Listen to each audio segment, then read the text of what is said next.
Good evening, I'm Mark Wahlberg, and this is the Graham Norton Show.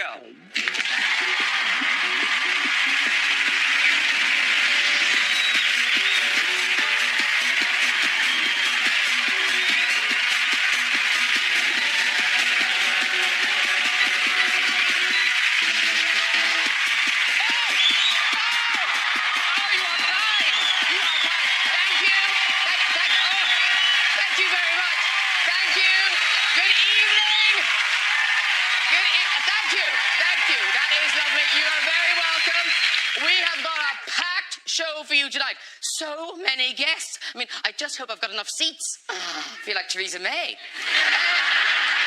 I know. Yeah. A week on the election, and Theresa May, we hear, is staying on as Prime Minister. Now, she did say we needed a tough, uncompromising woman calling the shots at number 10. And I think we've got one. Yes, Arlene Foster from the DUP. Oh, yeah.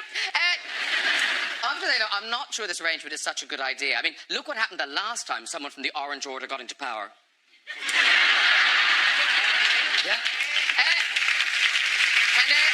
Theresa May, she's been to France this week to visit President Macron.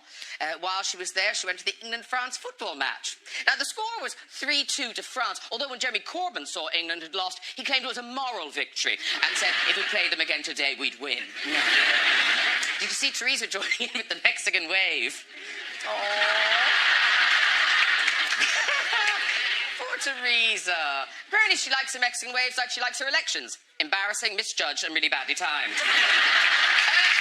Listen, we've got a big show tonight, so let's get some guests on. Later, we'll be talking to two of the stars of the new Planet of the Apes film, Andy Serkis and Woody Harrelson, ladies and gentlemen. And we'll have music from a pop legend, Alison Moyet, one of my favourites. She'll be performing a song from her latest album. But first, this young British actor has landed the role of a lifetime as the brand new Peter Parker in Spider-Man Homecoming. Please welcome Tom Holland. Yeah! Woo! Hello!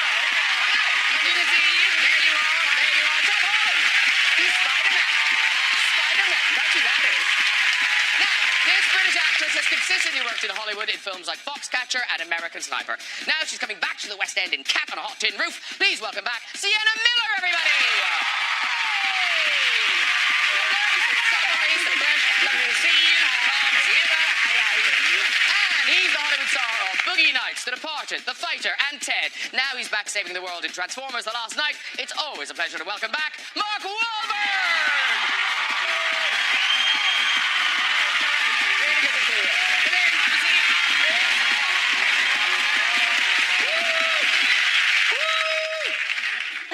Let's do that for a while. It is a welcome back, and a welcome back to Mark and Sienna. Sienna, now, you have met Mark Wahlberg before. I've met Mark before, just around and about, yes. Didn't you meet him at the Golden Globes? I haven't told you this story, and he doesn't know it. I did see He might know it. I did see you at the Golden Globes, and I had a baby 6 months before, and I was breastfeeding my child, and you very sweetly gave me a big hug, and you don't know, but I lactated on your And I got breast milk. They definitely went, I'm sorry. Do you remember that, Mark? No, I had no idea. But, you know, it's the Golden Globe, so anything can happen. Yeah, they're lactating. Wow.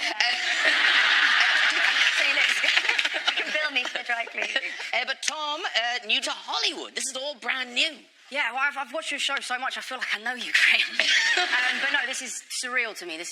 My life has flipped upside down in the last 6 weeks. Yeah. It's fantastic, because, Mark, you had this when, you know, you made it big, you went to Hollywood, and, I mean, it's been kind of documented in Entourage, but what advice would you have for Tom Holland? I'm the last person who should ask for advice.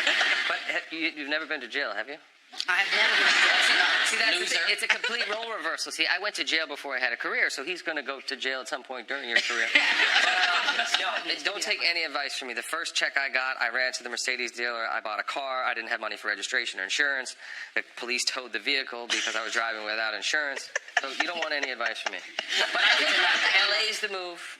Get a jacuzzi. I just met all your brothers. Bring the boys to Cali. Have a Get a medical situation marijuana going on. license. There you go.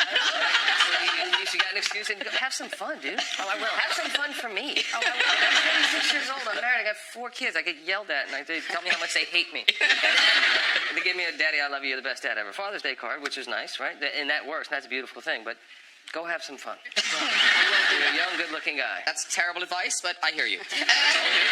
Listen to business. Mark Wahlberg, you bring us the new Transformers movie, Transformers: The Last Night. The last one. People are looking forward to it.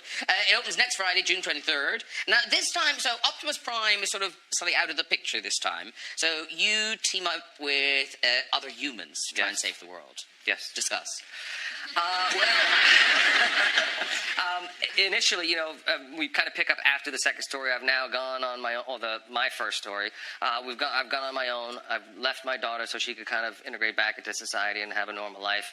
And I'm living out in the middle of the desert, and all of a sudden I'm tracked down by Sir Anthony Hopkins' character, who brings me to London. Great fish out of water story. Connects me with this professor from Oxford, played by Laura Haddock, who's fantastic. And then we're basically trying to figure out how the relationship with the robots and the humans started. So it's a bit of an origin story. It's a lot of mythology, and then it's chaos ensues. But this is the last one. This is the last Transformers. Michael Bay now has vowed that this is it. Transformed. Yes, so I get my life back. Well, listen, we've got a clip where Anthony Hopkins is introducing you to the Laura Haddock's character. Oh, cool. Wow. What's that?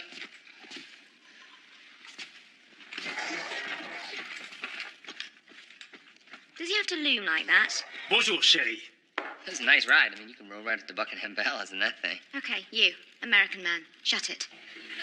What am I doing here? Yeah, why is she here? Introductions. Miss Vivian Wembley, Master of History, Oxford, Doctor of Philosophy, also Oxford, and Doctor of Letters, again, Oxford, I think. Anything else? Anyway, meet Kate. Jaeger. Kate Jaeger. I'm an inventor. Oh, you're an inventor. Yes, I am. What have you invented? A lot of things. Like? Like a lot of things. Like things that you've heard of. Like? Well, things that you will have heard of, okay? Patents are pending. Ah. Ah. Don't say, what's ah? You know, I could do that too. Oh, I'm English and I'm too cool for feelings. What, I've come here to be insulted by some overeducated Ivy Tower princess? Go.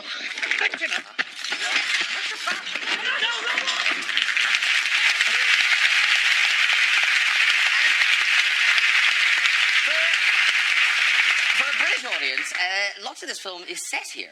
Yes. Yeah. I mean, I learned a lot about England. I just learned who that woman was that you made a joke about, the Prime Minister. Yeah. Well, you may not have to remember her name for long, but there you go. I wouldn't hold on to it tightly. But now, the Stonehenge in the film, did you really film in Stonehenge? Yeah, but we built another Stonehenge right down the street. Was it better?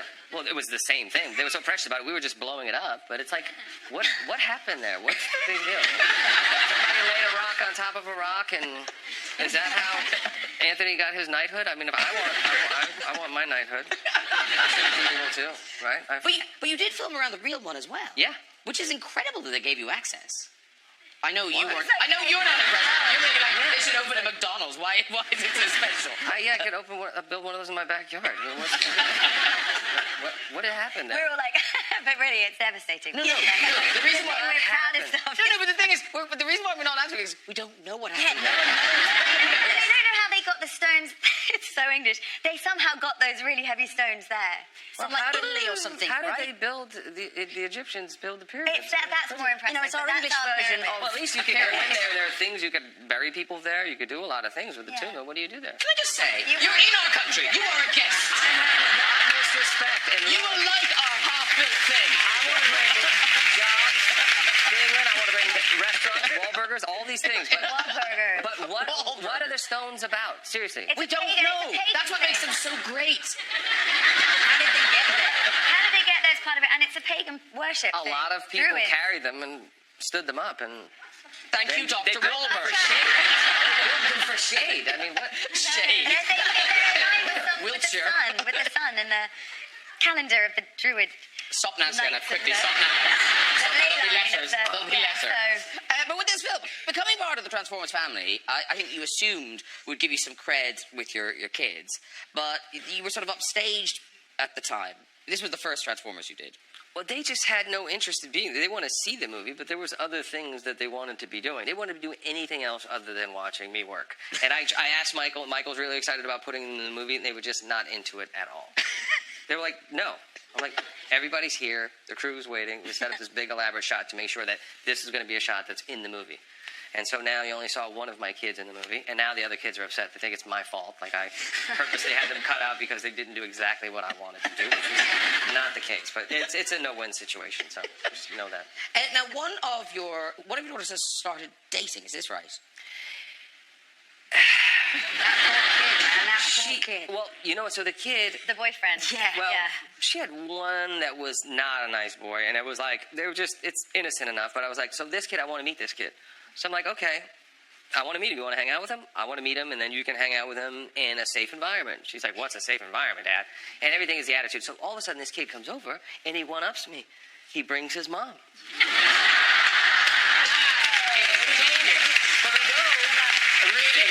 No, the genius thing is he's so sweet. And she is like steamrolling me all the time. And then he's seeing that like she's being rude to me, she's being mean to me. Like, if you're not nice to him, he might not want to be hanging around with you. And this is a keeper. This dude is really nice. He's cool. He went to the graduation. He just graduated last week. He went to the graduation with us. He's like really sweet. I'm like, okay, well the perfect scenario is to find one boy who she's with forever, and treat her like a princess. But I don't know if she can hold him down. But he did one up me. I was like ready. I had the whole thing. I had a couple of my buddies there. All of a sudden, him and his mom come in. I'm like, hey. So what do you do at school? Do you have any extracurricular activities? He's like just completely just slap me. And now because it's rare in America, but one of your daughters goes to an all-girls school. She's now going to an all-girls Catholic school. Was this your idea? It was my preference. And I won that one because I kind of manipulated her. She got into both schools that she applied, but she ultimately made the choice. Okay. And she made the right one. I don't mean to undermine your confidence in that system, but Sienna Miller, you went to an all-girls school, didn't you? My whole life. And, what goes on, Sienna? I mean, there's an argument. I'm not the right person to ask. I think You are. You are absolutely the right person. naked streaking across the lacrosse pitch, kissing the gardener, lots of fags, booze. Repression, because you're kept in an environment and then you're let out on weekends, and a boy is an exciting thing because you don't see them every day. But it's okay. Where did you go? I went to all-girls boarding school from 8. But, Tom, you did the proper British thing. You went to an all-boys school. Is that right? Yes, yeah, I did, yeah. Were you well behaved? No, absolutely. But then, oddly, for Spider-Man, they sent you back to school. Well, it was a joke. They don't obviously understand my British sarcasm. I said, wouldn't it be funny if I went to an American high school undercover to see what it would be like to be an American high schooler? And Marvel were like, that's amazing. Let's set it up. So 6 weeks later, I've with a backpack, pencil case books, on my way to the Bronx School of Science, which is a school for genius kids. And believe me, everyone, I am no genius. So I enrolled in a high school for 3 days. I had an accent, a fake name, a backstory. What was your fake name? Ben Perkins, who's my acting coach from when I was a kid. But they paired me with a kid called Arun, and I was supposed to be his brother or something like that. And Arun is an Indian kid, and when I came in, everyone was like, really, your brother? And we're like, yeah, we're just distant brothers from, Anyway, moving on. This is a science school. They can figure things out. No way that works. That doesn't work. But then you did you confide in some people? So I was sitting next to this very pretty girl in class, and you have to go through an exam process to get into this school, which obviously I didn't do. And she's like, hey man, what's your deal? How are you here? I was like, well, let me tell you my secret. I'm actually Spider-Man. She's like, dude, you're fucking nuts, bro. What? Really? And I'm like, no, seriously, I'm Spider-Man. Obviously, none of my movies had come out. No one knew about it. It was a big secret. So I just looked like some nutter that showed up for 3 days and then disappeared. Yeah, she's laughing now. She's like, Yeah. I had it in my chair. Right, let's talk about it. Tom's much anticipated return as Spider-Man in Spider-Man Homecoming. It opens July the 5th. And I say return because obviously this film sort of picks up where Captain America Civil War stops. Yes, yeah, it's interesting because you get to see sort of Peter Parker and Spider-Man on summer camp. He's hanging out with the Avengers, he's having the time of his life, he gets to be a part of this amazing fight scene, and then it cuts to him back at school on a cramped subway, miserable, wishing that he could be with the Avengers, traveling the world. So it's a nice sort of setback to what we saw in Civil War. And this is kind of, it goes sort of back to the comic books more, doesn't it? Because he's a proper high school student. Yeah, it really is the story of a kid, you know. I genuinely think if you gave a 15-year-old superpowers, he would have the time of his life. So the movie is all about sort of him enjoying himself, juggling, you know, talking to girls, struggling with his homework, but also being a superhero at the same time.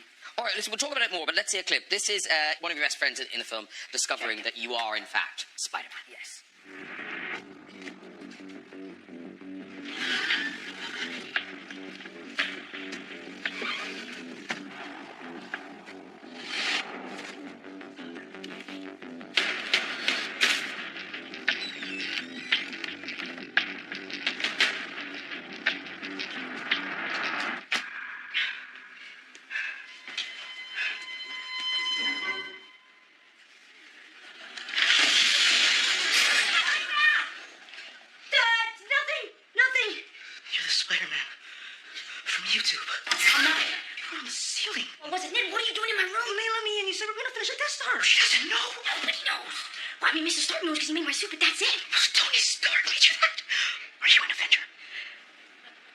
Basically. You can't tell anybody about this. Gotta keep it a secret. A secret? Why? Sure, but she's like, if she finds out people try and kill me every single night, she's not gonna let me do this anymore. Okay. I'll level with you. I don't think I can keep this a secret. This is the greatest thing that's ever happened to me. I can't believe this is happening.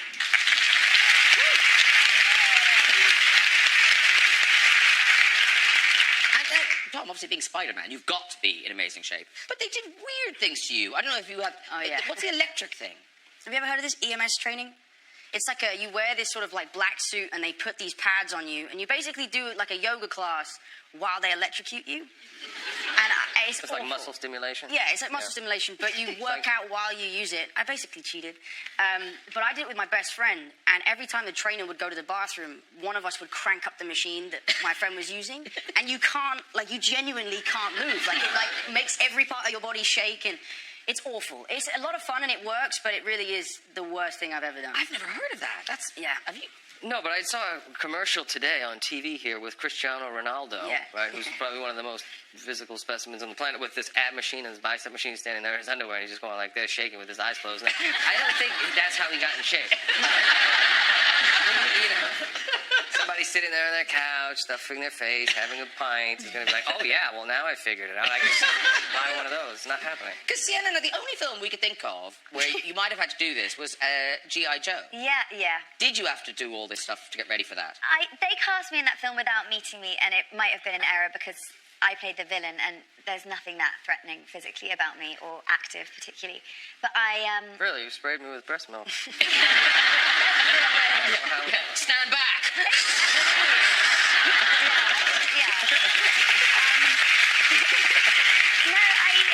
I did some fight training and tried my best, but I was not cut out for the violence. I had to shoot a gun, and I couldn't do it without blinking every time when I'm the baddie, so this is not cool.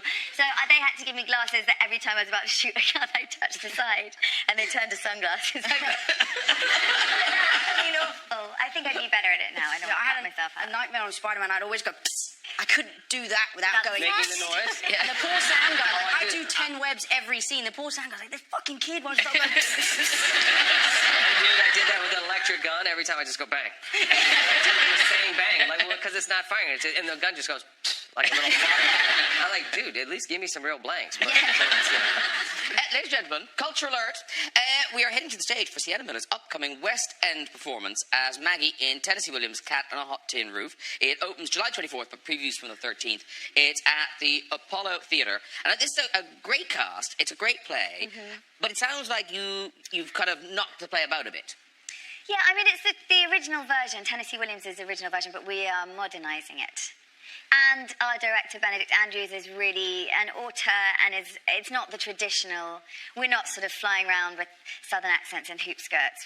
You know, there's a bit of nudity and things like that. Woohoo! Tickets are selling, yeah. What's that? It started ringing already. I think it's just going to be a more... You know, it's all about what it is to be human, and it's quite a... Well, she's definitely sort of a sexually starved character, and it's just quite a raw version. And where are you now? Have you started rehearsing already? We are day 9 of rehearsals. In fact, about an hour ago, I was crawling around on the floor about 5 minutes away being hit with a crutch. Not a crutch, a crutch. Yeah, by Jack O'Connell swinging a crutch in my head. So a bit delirious, yeah. But it's still set in the Deep South. It's set in the Deep South, yes. And if people aren't familiar with the whole story in a nutshell. It's about, this woman, Maggie, is very in love with her husband, Brick, who is Jack O'Connell, and he will not sleep with her. And his father is dying of cancer, and everything sort of implodes on this one night, and she's this desperate, longing, yearning woman, and he's an alcoholic, and the dad's dying. And it's really funny. It's a big gothic thing. I don't know how to condense Tennessee Williams Yeah. because he's a genius, but it's really like a beautiful, magical, everything comes to a head on this one night, and, we'll all be like talking like that, and, facts, and it'll be good. And this is kind of where you started, Tom, because Billy Elliot was that was your kind of first thing. Yeah, no, that's where I started, yeah. Yeah. It was a twirl. Challenge. What do you want? A twirl or something. twirl. A neat. Oh my God, you said you... Beautiful. That was good. I couldn't do it. Because Billy Elliot, were you in... Because they put you in some sort of school. Is that right? Billy Elliot School. Yes, yeah, there's old baby me. We went to the Billy School, which was very much like your boarding school, a place where terrible things happened. No, it was a lot of fun and a really cool time for me, yeah. Mark Wahlberg, have you ever been in a play? Yes. Yes, What my lord. Doubt mine. Theatre background, darling. Royal Shakespearean Academy as well. What I have you played an given? Oompa Loompa. In 4th grade, William Monroe Trotter, Roxbury, Massachusetts, and I was It was lovely. wicked hard. I had a whole speech. It was lovely. Is that the only theatre you've Yes. Yeah. You've never been tempted? No, when I've heard, the commitment, the level of commitment, 8 shows a week, and that sort of thing. No, it's not. Yeah, I know. And now tomorrow, are you back in rehearsal tomorrow morning? I'm back in rehearsal. I have to say something. I got an Uber to work the other day, and I normally get the tube, but I got an Uber, and I got in the car with this driver, and I said, "How long till we get there?" He was really nice. He was like, "About 30 minutes." And I was like, "Why are you talking like that?" And he went, "I don't know why." I was like, "You're literally doing the accent of the play I'm rehearsing now." He's like, "That is so weird. I think I'm psychic." Anyway, we got chatting. He's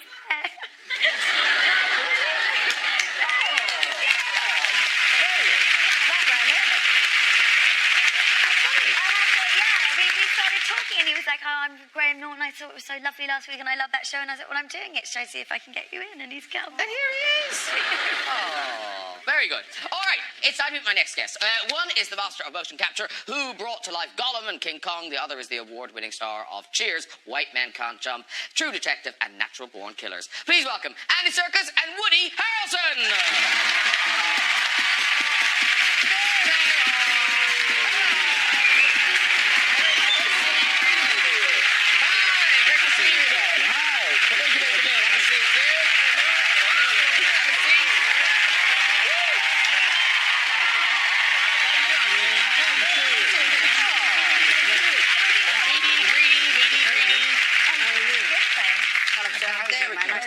That's very nice. Have a seat too. All very welcome. Now, Woody, you spend a lot of time in London now. You're filming here right now? Yeah, I feel like an expat. I'm living here. Yeah, love it. Because you're filming like the new Han Solo. Yeah, a film. little indie, yeah, Han Solo. Yeah. There you are. Andy, is that you in the... You must have been furious. If it was him, there'd be a bunch of dots. Hey, listen, the Apes are back. This time it's War. War for the Planet of the Apes opens July the 11th. Now, Andy, obviously you're back in the role of Caesar. So there's you. Yes. Then, badum, it's Caesar. How do they do that? I mean, I sort of know how they do it, but I don't know how they do it. It is phenomenal. I just watched it before coming here, and it's amazing. And, I'm not saying that in a self-congratulatory manner. I'm the least thing in it, but I got to say, thanks. I said that hoping you'd say but I got to say, it came together. So Matt Reeves, the director, he's just a master at this, at kind of bringing all that motion capture to life. But his performance is astonishing. And you are new to this world, so who are you in the Planet of the I Apes? play the Colonel. I apparently am the enemy to Caesar. Yeah. It's quite, yet humans don't come out of this well in this version.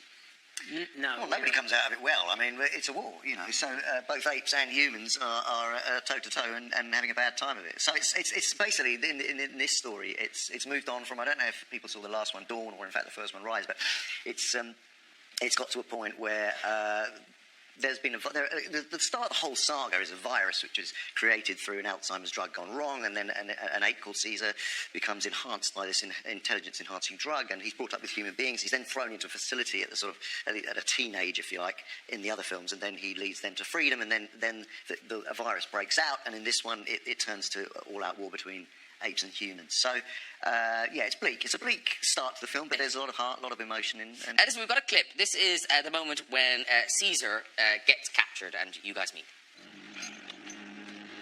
Have you finally come to save your apes? I came for you. For me?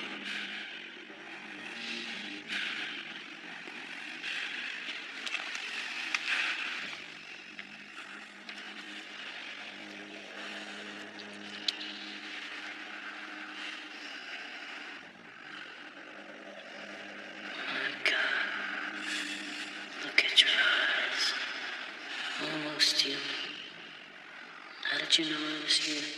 I was told you were coming. That more soldiers from the north would be joining you here. Joining me? To finish us off. For good. Who told you that?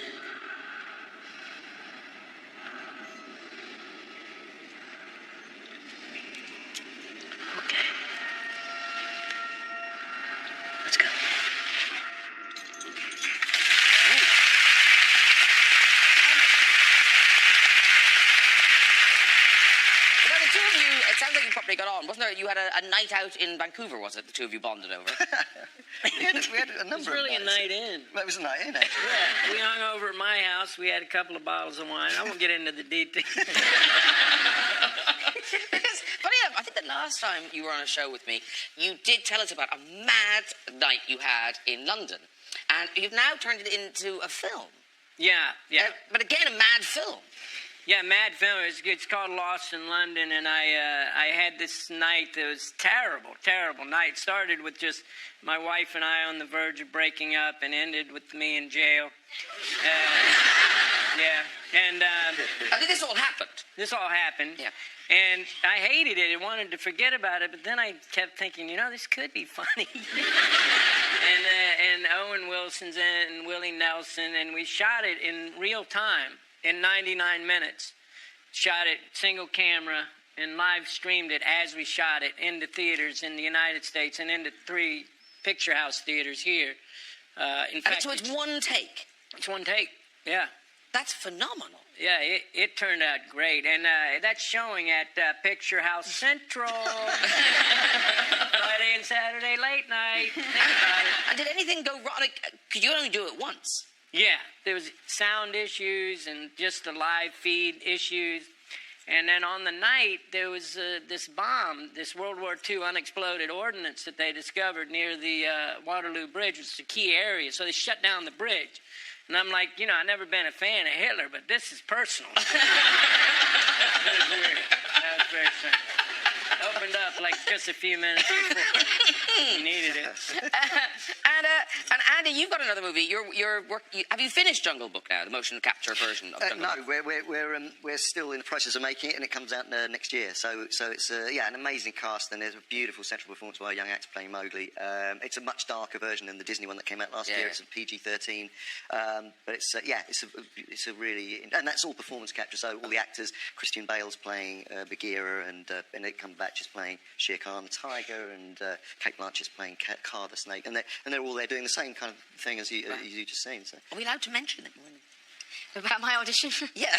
Oh no! It was often we do strange things for auditions, but I think your audition might be the strangest thing I've ever been asked. I prepared my lines, prepared my scene. I went in, I did the scene. He was brilliant. And you said, "Thank you, that was great. Now do it as a wolf." And I'm like, okay. So all I did was this. I like your style. But no, it was a wonderful experience. It was lovely meeting you. And I saw some of the concept art from the movie, and it looks incredible. I can't wait for it. And oddly, Mark, you were in Tim Burton's Planet of the Apes back in 2001. But there was no motion capture in that, was it? No, God, I never see Tim Roth so upset after sitting in makeup for 5 hours and kind of stroll in and say, "Hey, what's going on, guys?" Put my little astronaut suit on, but it was an amazing experience working with Tim. I think we kind of set the franchise back a little bit. You and Rupert kind of revived it again, which was great because it was obviously a big intellectual property. But you use real makeup, yes. But real monkeys. Oh, real people. Oh, real no, monkeys. the monkeys, no, they were the worst. They would attack you because Helena Bonham Carter and I had this relationship, so I had to work with the monkeys as the astronauts, so they wanted us to get acclimated with the chimps, and anytime I would go near her, the chimps would start attacking me. They started, like, trying to punch me in the nuts, like my 5-year-old son, like, really bad. Like, stop. Like, okay, all right, stop now. Stop playing around. We got to work. And the chimps were constantly trying to attack me. Because you had a sort of similar experience, Andy, at the zoo, didn't you? Oh, that was on King Kong. Yeah, I had a sort of long-standing affair with a gorilla called Zaire about 10 years ago, and she's lovely gorilla. And we hung out for a couple of months. I was observing her, and we got to play games and sort of with each other, and it was all rather lovely. And then about 2 months later, it was, yeah. Still texting, mate. But Lorraine, my wife, came down to visit. I said, "You've got to come down and meet Zaire." And when she came down, literally Zaire got this bottle of water which has minerals in and vitamins, and she just went like that and squirted it right in Lorraine's face. That's what she did to me. Yeah.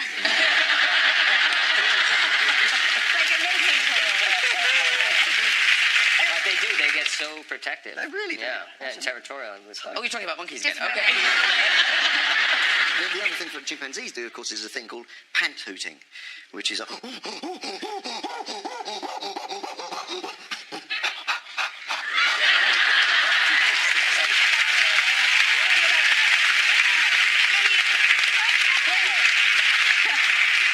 When do chimps do that? when they're very excited. Is that a happy thing or a sad thing? It's a kind of... No, it's a kind of territorial thing. Of a kind of... And it's quite scary. It's defending territory. Okay. I feel like I've heard that sound, yeah. No.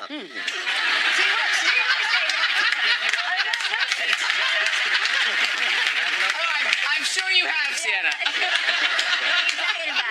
Yeah. Well, look, the thing is, it is a sofa of actors. So, Andy, are there kind of any, I wouldn't say tricks, but are there any shortcuts into playing a great ape? A great ape. That's a great ape.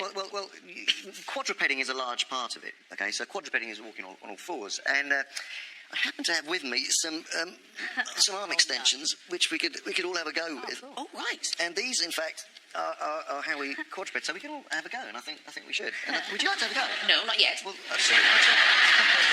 let me just show you. So these are look, and it's got motion capture dots on it already, so we can shoot. So anyway, so let me just. Is this a good place to stand? Yeah, we're wicked. Wherever you want to go. Yeah. So first of all, if you're going to get into being an ape, if you're a silverback gorilla, then you tend to have your backside sticking out. If you're a chimpanzee, then you're tucked in like this. So you can choose between a gorilla or a chimpanzee, whichever you'd like. Yes, whichever of course. you like. Yes, that's options. I love options. Let me start. Oh, look at that. Whoa, wow. Like that. That's kind of great. Then you can learn to kind of accelerate. And we're all going to do this. So then you can learn to accelerate. Oh, God, I've got very slippery shoes on. Like that. So. Wow, that's very impressive. Tom's yard. Go on, Tom. A fellow method actor. This is for a role in the next film. By the way, You're welcome, guys. You're going to be so good at this. You're going to be so good at this. It'll be fine. You're going to shine. I'm glad I wore such tight trousers today. How do you beat your chest with these things? Yeah, no, it's a tough one. So hang on, gorilla is the archback. Oh, that's very... Look at that. Go Oh, sit. look at it. I've got Spider-Man on No, that's very Spider-Man. And then what did you say chimpanzee was? It was... You've got to tuck in. Tuck in with you. Spider-Man Tuck in and bend primate. over. There you go. Oh my God. No, do a wolf as a chimp. Very good. It's like tiny kid Christmas. Beautiful. And listen, we're going to have our music music. Now, Andy Serkis, I know you are a huge fan of our guest tonight. So I wondered, would Gollum, we're really, sorry, I'm like poking with a stick, but I want to get my money's worth. So could Gollum introduce this lovely singer? Oh, no way. Do you need to get physically ready for this? No. Okay, fine. It's all on that board down there. Okay, here we go. Gollum introducing our music tonight. Okay. Well, my precious, it's time for music, isn't it? No, it's not. Shut your face. Yes, it is Precious. I loved this singer for so many years. No, you didn't know Precious. I did. What's her name, Precious? Her name is Alison Moyer. Performing the rarest birds, it is Alison Moyer!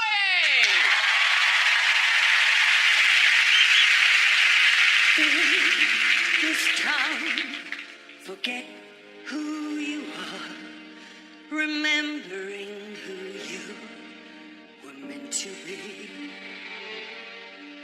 Find yourself bearing easy, Mercury sign, a lyric sing, such club is this. It's thread for a party dress.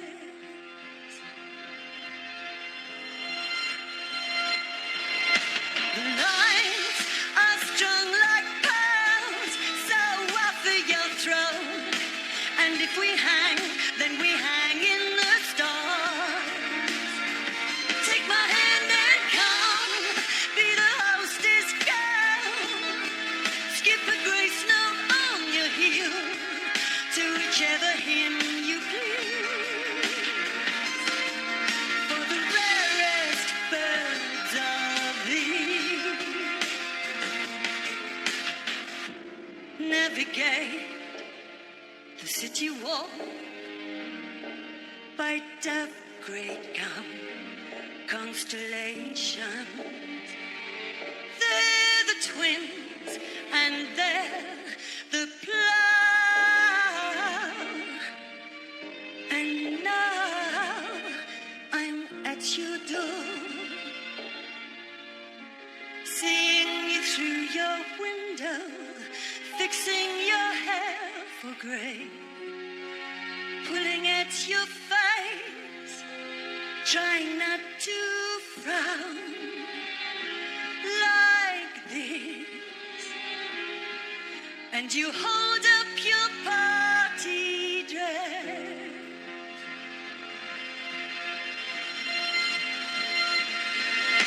The nights on strings like pearls, let's take on the night. And if we hang, then we hang in the stars. Hold my hand and come, be the fairground girl. We can walk the fairground town tonight, hung up by your breeze, as high as you please. Here's the kittens away, they'll know something someday. It's only ground that they sing, for the rarest birds are these, to whichever sky they please.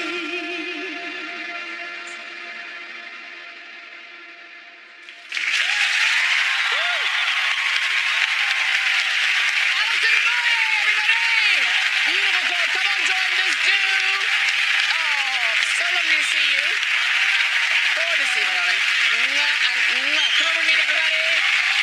Alison, there you go. That's Tom, Sienna, Bob, Andy, Woody. There they all are. Very good. Yes, say hello. There you go. Oh. Hello. Oh, lovely. That was lovely. I'm getting the That, of course, was the rarest birds.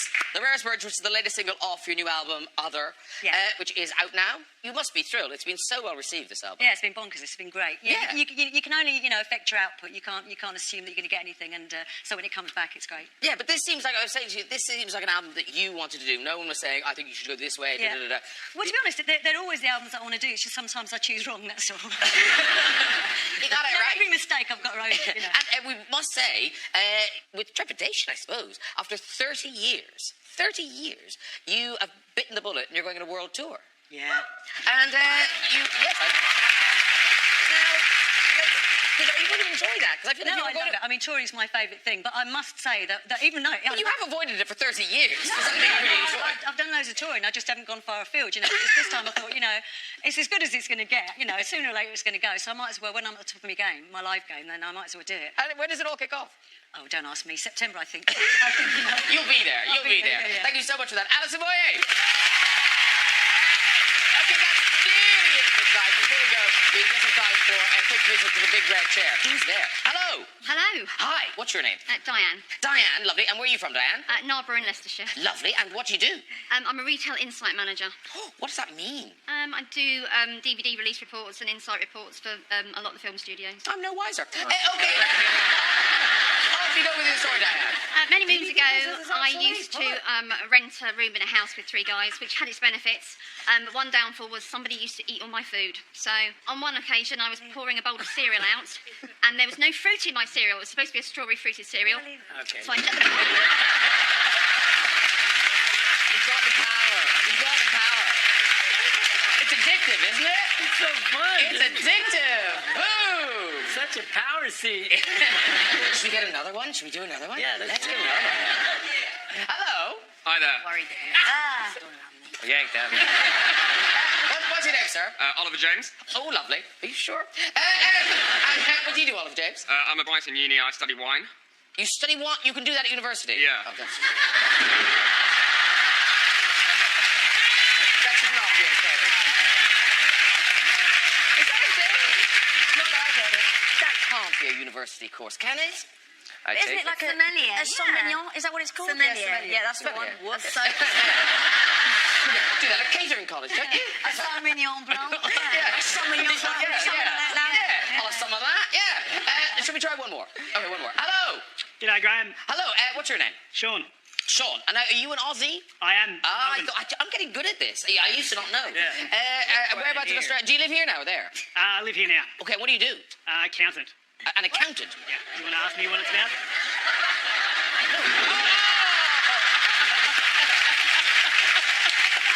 The cupboard is there.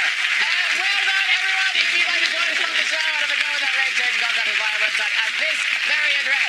And that's it for tonight. Please say thank you to my guests, Alison Moyet, Tom Holland, Sienna Miller, Mark Wahlberg, Andy Serkis, and Woody Harrelson.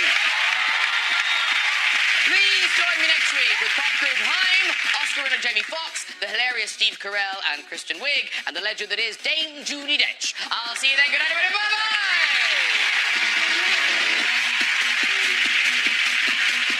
Vocal combat of the highest order. 6 groups will be hoping to soar as Pitch Battle commences here on BBC One tomorrow at 7:30. More outstanding music available on the red button now. Andy Bell and Vince Clarke of Eurasia join Sarah Cox looking back at their 30-year career.